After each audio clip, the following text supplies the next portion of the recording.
What's up, guys? Nick Script. Happy Monday. Let's talk Dynasty Fantasy Football and dropping players. Maybe you have the same dilemma that I am currently in. I just had my rookie draft and now I have to clear up my roster and drop several players. But I know that some of those guys that I might drop will be immediately picked up by other managers in the league. So if I drop them, I'm giving other people kind of a freebie. So before you just drop players in Dynasty Fantasy Football, here are some options to try first.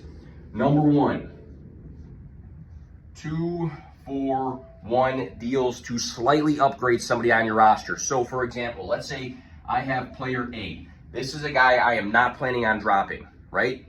I can look and try to find a slight upgrade for player A that I can combine with player B, which is one of those guys that I'm going to drop. Maybe this is a guy that I think, hey, another manager is going to pick this guy up if I drop him. I don't really need him. I don't really want him.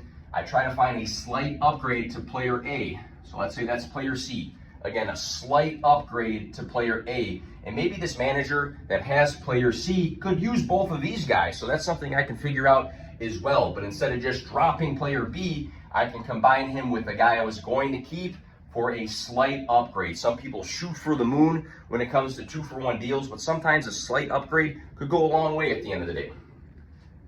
Another option, future draft picks. So let's say you have to drop 1, 2, 3, whatever it is, guys. You don't want to because you know, hey, I'm going to give somebody a freebie that's going to pick these guys up. So maybe you can find a manager in your league that you think would pick up the player that you're going to drop and shoot that guy over for a future draft pick, because when it comes to roster limitations, you can't, hold 50 guys when you can only hold 40 guys, right? But you can never hold too many future draft picks. So if I have an excess amount of draft picks, those will be useful later if they're future picks. So instead of just dropping a guy, even if you shoot him over for a 2025, 2026, third or fourth round pick, that's something you can hold over holding an excess amount of guys on your roster. The last one you can try to do is try to trade that guy that you are going to drop for fab, which is that fake money that you bid on players during the regular season, right? So waiver wire moves, some leagues you have a budget that you can use to go and bid on players after a week's games for the waiver wire.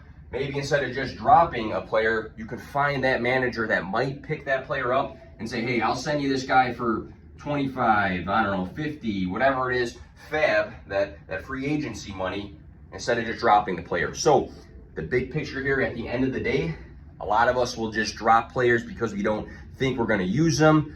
We're not going to need them for depth or things like that. But we know, hey, as soon as I drop this player, somebody else is going to pick them up right away. So don't just drop players in Dynasty, especially if they could be useful for other people.